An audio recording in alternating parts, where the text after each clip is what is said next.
North House offers the following definition. Leadership is a process whereby an individual influences a group of individuals to achieve a common goal. Very similar to that of Ford. It is how we motivate people to accomplish a common goal. And finally, leadership guru Bernard Bass says, leadership has been conceived in many different ways, including personality, inducing compliance, exercise of influence, and power relations, among other things. In other words, he is saying all of these are components in this thing we call leadership. This animal we call leadership. There are forms of leadership that I want to talk about, and the two basic forms of leadership we're going to focus on is transactional leadership and transformational leadership. When you talk about leadership, there's so many leadership theories that if we begin to explore them, we'll be a week and a half to 2 weeks just talking about these leadership theories. But when you break down all of these leadership theories, you can find them, put them in one bucket or the other. And so, as I said, there's several approaches to leadership. But transactional leadership and transformational leadership are very prominent. And no matter what kind of leadership people are talking about, you can put it in one of these buckets. Is it transactional or is it transformational? Let me talk a little bit about what transactional leadership is all about, and then about transformational leadership. Pulitzer Prize and National Book Award winner James McGregor says the following in distinguishing transformational and from transactional leadership. He says transactional leadership occurs when one person takes the initiative in making contact with others for the purpose of the exchange of valued goods. When you pay attention to that, transactional leadership occurs when one person takes the initiative in making contact with others for the purpose of the exchange of valued goods. I want to submit to you that much of our leadership that takes place in the context of our churches, it occurs within the context of transactional leadership.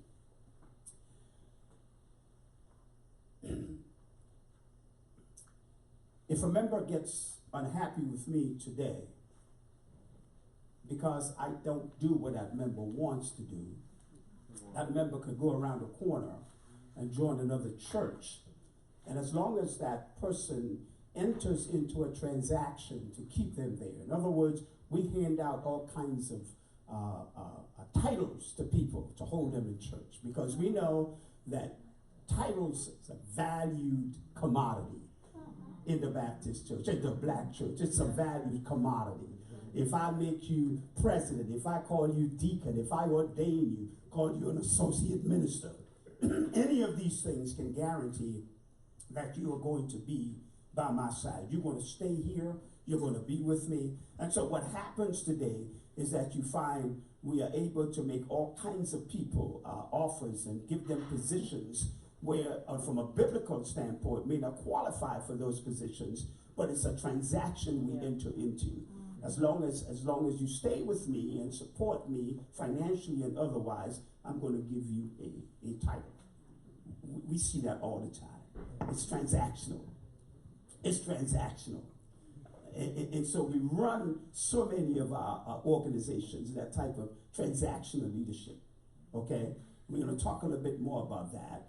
Transformational leadership, on the other hand, occurs when one or more persons engage in such a way that leaders and followers raise one another to higher levels of motivation and morality. Which model do you think is in our best interest? Transactional or transformational? Transformational leadership. Transformational leadership. Transformational leadership is a kind of leadership in which each participant is able to grow as a result. Each participant benefits from the process. Transactional leadership really it's a transaction. That's why it's called transactional leadership. It's a transaction. You scratch my back, I scratch yours. You do this for me, I do that for you.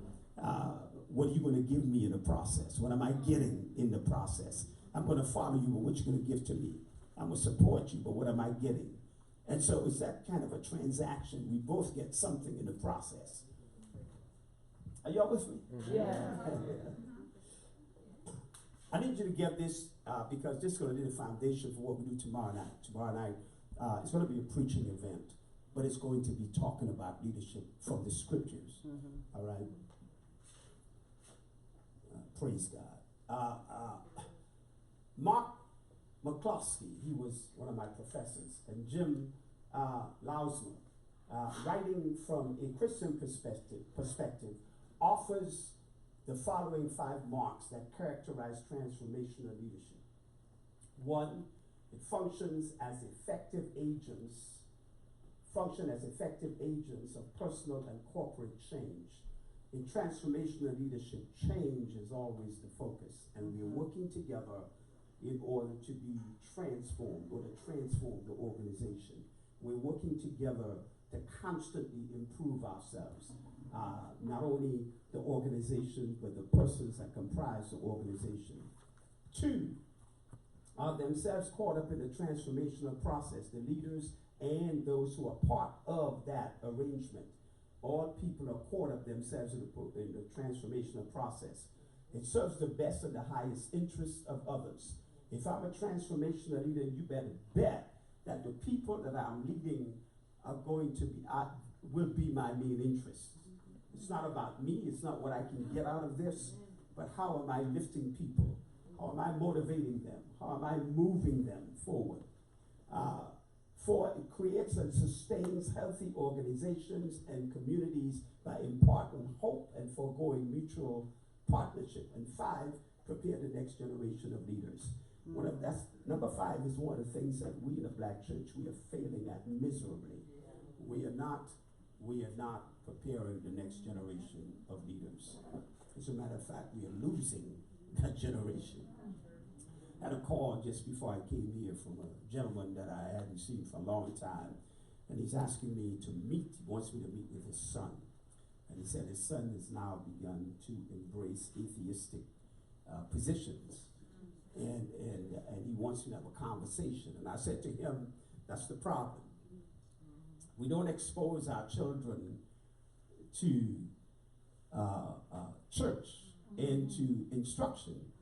And we allow the teachers to impart to them scientific theories about creation and about reality outside of that, what we believe. And then when you find that they are not going the way you want to bring them to me to undo all that has been done in the years that he has been exposed to the teachings that he hears in high school and wherever else he goes. And so we are failing in that generation. And this is a very smart kid. I know the kid myself. He's very smart.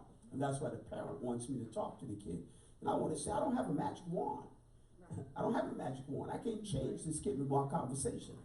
If you're not bringing this kid on a consistent basis to sit under the word of God and to be guided and to be led spiritually, now, I can't change that person. And that's what's happening. We are losing our children, by the droves. They're just leaving church, or if they are there, they're just there waiting for the time when they can walk out, and we can't stop them from walking out. And so what are we doing about that next generation? How are we preparing leaders? I'll just tell you this one thing. I read a book called Keychain Leadership. And the idea is about giving young people the keys. The idea behind it is that our sons and our daughters, they wait patiently for when we would trust them enough to give them the key to the car to drive. 16, 17, or whatever, to get there. And they can't wait for us to put that trust in them, to give them that valuable commodity, our cars with the key, and say, okay, you can take it out. That's big. And when we trust them like that, they understand the responsibility, hopefully, that comes with our trust. And the suggestion is that we fail to do that in church. Give our kids, our young people, the key to operate within the church. Yeah. Somehow we feel that we can't trust them to do what's right. And so I have begun this keychain type of leadership, saying to my young people, you take charge. We are here to support you. We are here to consult with you. We are your consultants. Come talk with us. We're going to sit and listen, but we're not going to control the outcome. We want you to set the agenda. We are going to guide. We're going to give you suggestions, but you're in charge. You set the agenda. Boy, that has been an empowering experience for my young people. They just feel so empowered. They feel so empowered. They set up their own stuff. They do whatever they want to do, and we just want to make sure that they have us as a resource. And I find it to be very good. So it's what we do with that next generation is so important. You can't talk about leadership without talking about followership. Mm-hmm. Right. What about followers? Well, Boss Shamir identifies 5 roles of followers in his discussion of the role of followers in leadership. Followers as recipients of leader influence, followers as moderators of leader impact, followers as substitutes for leadership, followers as constructors of leadership, and followers as leaders. I don't want to go through all of these tonight, but I just want to touch on some of these because some of you might find yourself in the category. Followers as recipients of leader influence. Many of us as leaders like those kinds of followers. They just take whatever we say. We have total influence.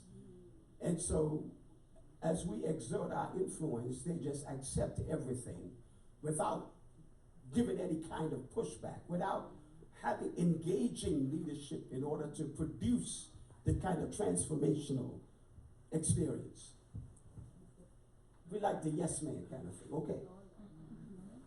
Suck up to me, and that's part of the transactional type of leadership. As long as you suck it up to me, you're good. But the day you say something that is different from my opinion, then you fall out of grace with me. That is the recipients of leader influence. Of course, we want people to trust us, but we also have to trust our people. And so, followers as moderators of leader impact, and there are those who, by moderator we mean, there are those who seek to control the degree of the impact of the leader. Of course, that can have an adverse effect. It can also have a good effect if you have a leader that is out there we need a moderating effect on our in the White House right now. That's my opinion. I'm not then you have followers who serve as substitutes for leadership. They are not necessarily willing to follow leadership the way they need to, but they seek to supplant leadership. And then, of course, you have those who construct leadership. In other words, they shape the leader. Yeah. They shape the leader. So whatever ideas the leader might have about how to lead, by the time he interacts with this group of people, they begin to shape that leadership. They construct the leadership. But let's move on because I have some more important things. Stop me at any time, please. This is not a monologue, so stop me, raise your hand, say what you want to say. Excuse me, I have a question. Thank you. The moderators of leader impact, I'm trying to get a clearer understanding of that. Can you say a little bit more about that, the moderators of leader?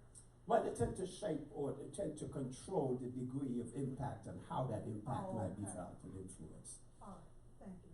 All right. From transactional to transformational leadership, John Maxwell in 2013 in his book, How Successful People Lead, sees this transition from transactional leadership to transformational leadership as stages. His 5 stages are represented by a pyramid of which at the base is what he calls position leadership.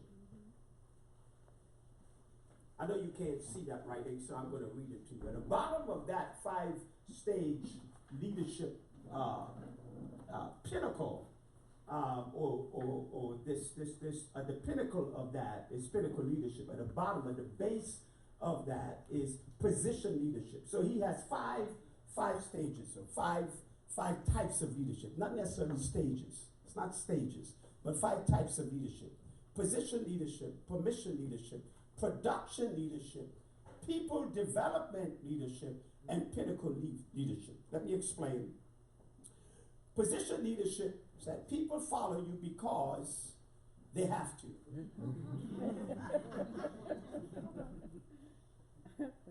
People follow you because they have to. What I mean by that is that if you don't do what I say, I got power over you to make you lose something. See, if I'm your boss and we're working wherever, and I give you a directive and you don't follow my directive, it can have an impact on your pay. That's position leadership. In other words, I operate out of my position. I worked in the school system as an administrator before I retired 4 years ago. And one of my fellow administrators would always, whenever she was dealing with a situation, she would say, I'm the assistant principal, and anytime you have to say what your position is, if I have to tell you I'm the pastor and that's why you ought to follow me, that's why you ought to do what I say, that's position leadership. In other words, I'm leading out of my position. Right. I'm leading out of my position. So that if I did not have this position, you would not follow me. Right. Say so. I'm leading out of my position. He says that's the lowest form of leadership, position leadership. I don't have to respect you to follow you. Yeah. I don't have to think highly about you to follow you. I follow you because of the power that you have over me, the consequence that you could impose upon me. Therefore, I follow. Position leadership.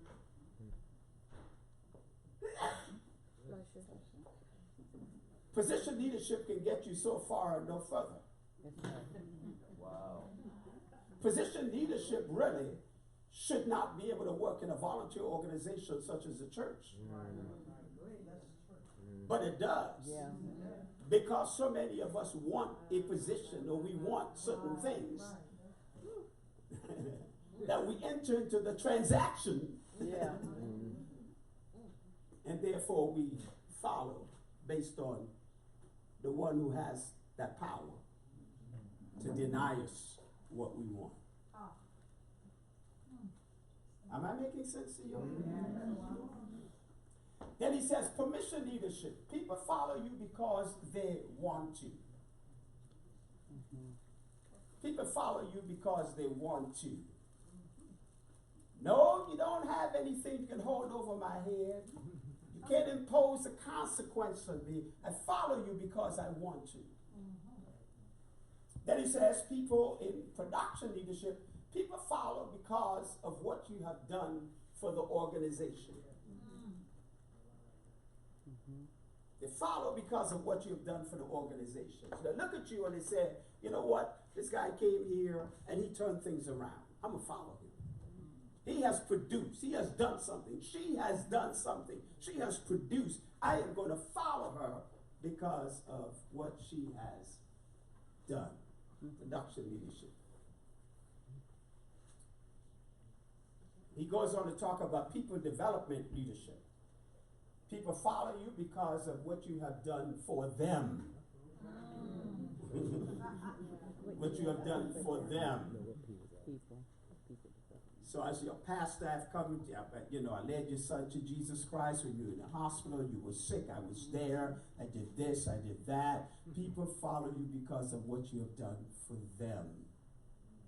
And he said, finally, the highest form of leadership is pinnacle leadership. People follow you because of who you are, and what you represent.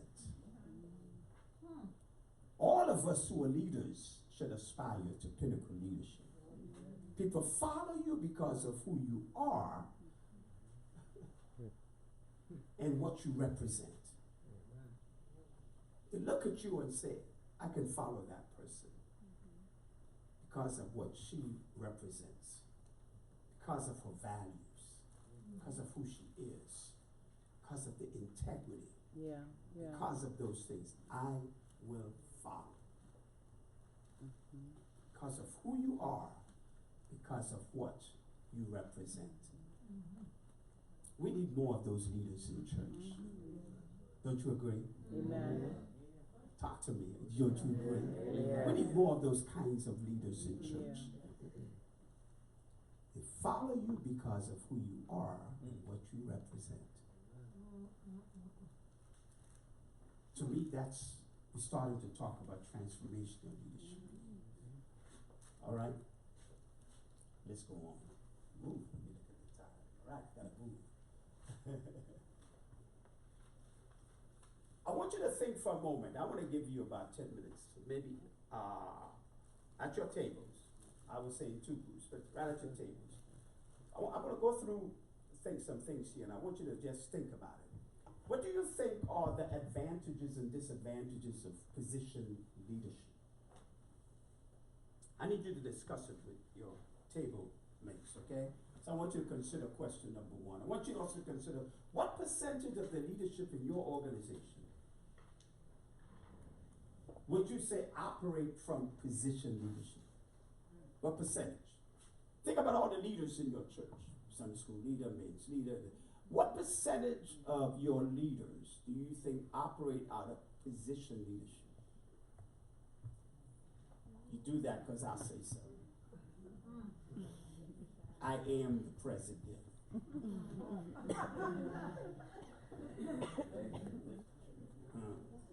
I'm the chairman of the deacon board.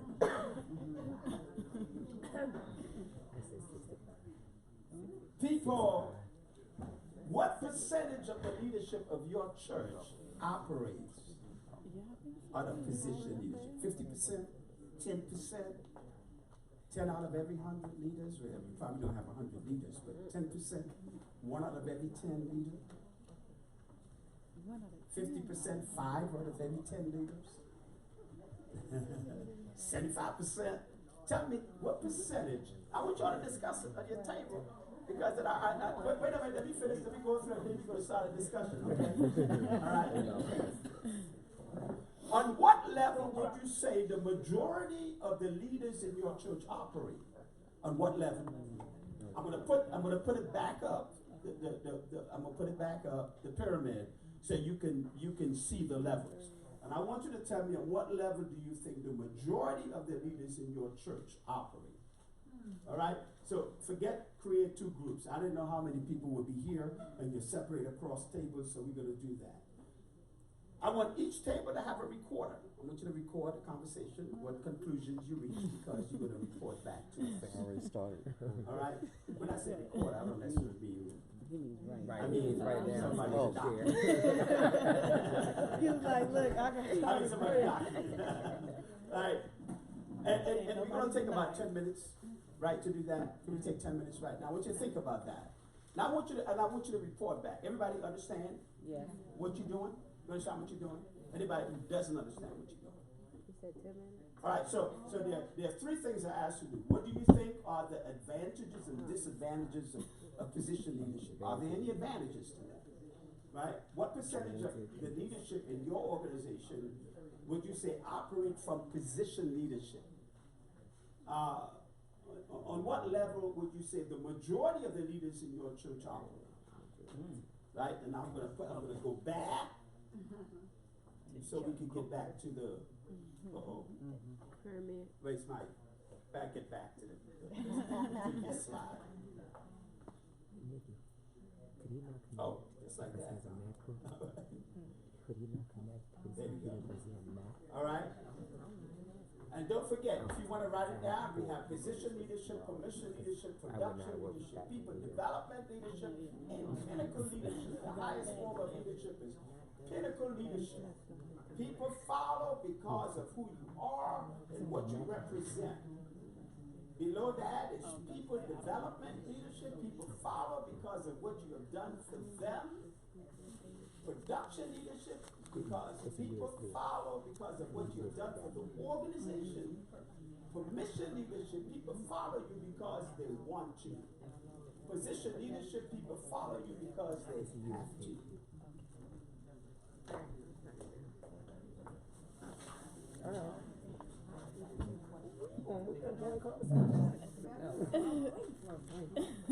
So what were the advantages and disadvantages?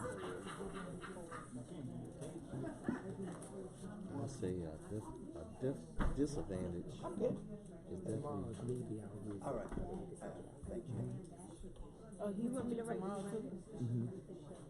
Yeah, you who you going? Or you want to Look, go? I'm still in school. I'll be writing all day. Alright. That's all I do. I still feel like I'm in school right now. Okay. So What do y'all the advantages and disadvantages of the position level Leadership. leadership level. Are we good? I think All right. We're talking about it. don't I thought you so. want to say this. This is gonna sound crazy. Which one is this first? Advantage. Okay. This is what we're I supposed to do. think it is an advantage because sometimes people won't do certain things because they fear. Does that make sense? Like you can You said almost because they fear? because Oh, yeah, they're yeah, fearful, I see what or you're saying. you know how they said about the job, or you won't do certain things around your boss, but he has a position to find Yeah, you. that's true. But sometimes when people know that, they do what they're supposed to do. Yeah. So to me, that's the one of the advantages. What you guys? I know y'all won't hear what I say. Well, it's funny. We all work together anyway. I But know, yeah, that's so kind fun. of but it's cool because I think one of the advantages of leadership, I think from what we do, we all have a different perspective. And when we talk on the phone, we have talked on the phone and had discussions, and we've had meetings. We all have a different way of seeing it, and I don't think that it's totally different from the way it used to be. I think our church, we're changing more than progressing more than the traditional church. And I think we all have different. She's still about to You have fun with the kids? Yeah. So do you think it's a disadvantage if you operate like that? Well, I think the disadvantage. I think the disadvantage if one person did everything, Yeah. they have totally sleepless nights. Because they always have to do every single thing, like calling everybody, doing every single thing.